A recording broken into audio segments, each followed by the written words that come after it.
Hi, this is day 14, the daily spark question. In what ways do my interpretations of events create the emotional reality I then react to as if it were objective? In what ways do my interpretations of events create the emotional reality I then react to as if it were objective?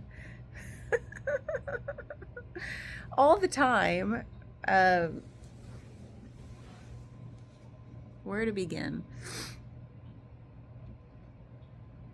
The mind, like I'll just say my mind, it's it's constantly interpreting of it. It's an interpretation machine.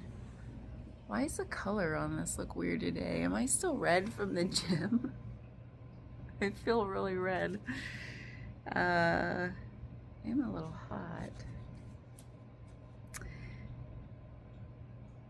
And then the interpretation creates the emotional reality. So if it's going to trigger an emotional response, I feel like it just happens.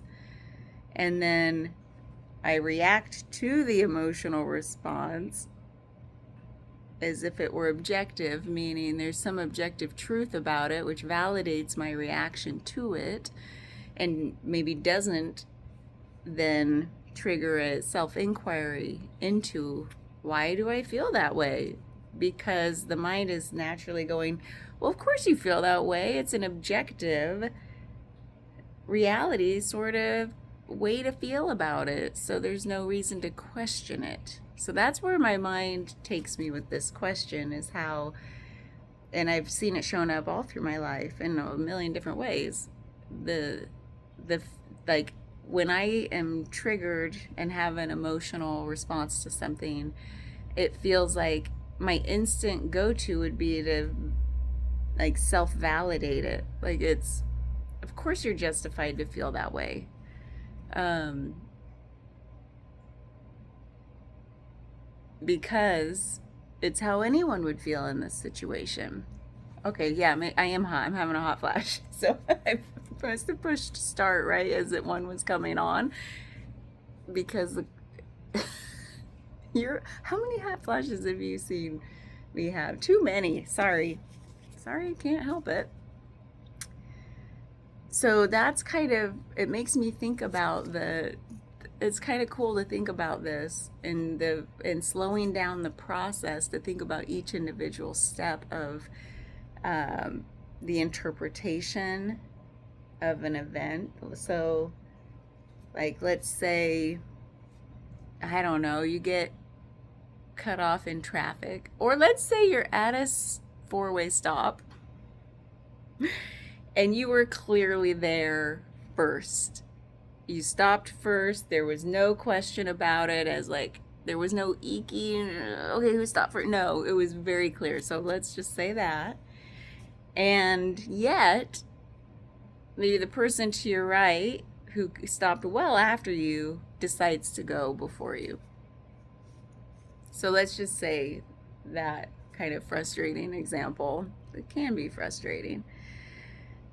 So, like, what would that sometimes in the past, it would bring up like a feel like an immediate reaction might be like, uh, I guess it could go straight to anger. It could go straight to, for me, I think it would go straight to annoyance, frustration, and then if I was really into it, then some anger that was hadn't been expressed yet. So, um, but underneath it all, there's like a hurt fueling all of that because I wasn't seen, and I wouldn't do that to you. So why would you do it to me? So all of those types of emotional responses would come up, and then I have like a secondary reaction that I think maybe the hurt and like I wouldn't do that to you, or like a secondary reaction because I think, well, anybody would feel this way. It's objective. I'm reacting as if it were objective. Like, hey, we all agreed to some rules. rules of the road, so that makes it even feel more objective because these are agreed upon rules objectively, not just rules I made up. So, and that happens a million times in daily life. Like somebody doesn't put their shopping cart back, and you're like, well, this is going to hit somebody's car, and then they're going to have to get it fixed. And it's like, it's just silly stuff, like all these judgments and emotional reactions to things and it feels justified is the thing with this question that intrigues me because of the objective, like agreed upon rules of society, so that's like relational stuff. So it just says, in what ways do my interpretations of events, so like create the emotional reality? Well, that's like my reactionary self, those scenarios. But what if oftentimes I'll be at a 4-way stop. It's very close, but I feel like, yeah, I was probably here first. But I'm like not in a hurry these days. So I'll be like, well, let's let them go. I'm going to like wave them, just so it's very clear. There's no emotion involved that I can feel other than, hey, it feels pretty darn good to not be in a rush.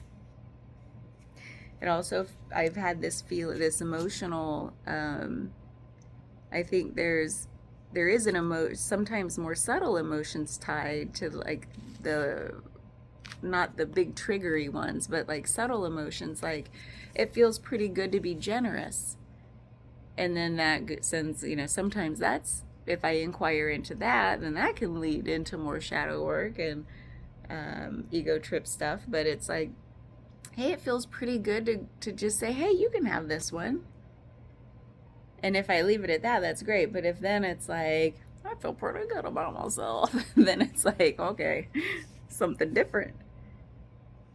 And yet, I'm still looking at this question because it's interesting to me that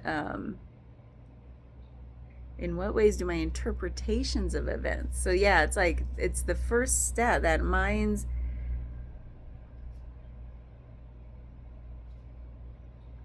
sometimes I feel that, I think where I'm going with this, what wants to come out is like sometimes the emotional reaction is so quick it almost feels like, wait, I didn't have time to interpret this. But I think it's assuming that is the interpretation, is the reaction. But sometimes reactions are so fast based on conditioning, it doesn't feel like interpretation ever happened. So there may not be a linear thing here, like it's always in a certain order. It could be reaction, which is emotional, then interpretation, which then brings on secondary emotions. And all the while, the reason I'll just say I instead of we, go down that rabbit hole is because I'm treating it as if it were some objective reality. Meaning, if I really stop and inquire like into why this is happening, I'll realize there is no objective reality. These are all my emotions based on conditioning, trauma, unhealed, whatever. There's always something to inquire into, and nothing is objective. Literally nothing. Everything is subjective. Every little thing. So I think because there's that, I feel like it's a universal rule. There is no objective reality. There just isn't. So nowadays when I'm reactionary, sometimes I'll laugh at myself. I'm like, okay, let this run its course and then get down to doing the work. Sometimes I'll stop it in its tracks and just like, don't let it go any further. Don't let it run its course. And don't do the work. Just be like, well, that was silly. Just stop. And then sometimes I'll not let it run its course and do the work right then. Do the work meaning like inquire into why is this coming up? Where's this coming from? There's something underneath this that's like begging to come to the surface, to be looked at. So that's where this question takes me, is like just a reminder that there is no objective reality. So like note it, like anytime there's a reaction, anytime there's discomfort, anytime there's resistance, it's like ding ding ding, look at it, look at it, look at it. If you don't have time now, put a pin in it and get back to it when you can, if you're so inclined, if you really want to. But I think we are so inclined because you're here watching, doing these questions with me. So it's a really good reminder that it's like there's no objective reality. Look at everything. Everything is begging to wake us up. Everything is here, is designed to wake us up. You know what? Somebody asked a good question this morning on a podcast. My good friend Podcast. I'm always looking for good self-inquiry questions, obviously. One of them was, they said a good one, like, if you want something to chew on, if you want some, like, if you feel pretty stagnant and you're like, I don't know, I just want to be triggered so that I have something to look at. Or, triggered in the soft sense, you could say, I love this question, like, are you living your best life? Are you? If you say yes, wonderful, carry on. If you say no, then say, why? Why aren't you living your best life?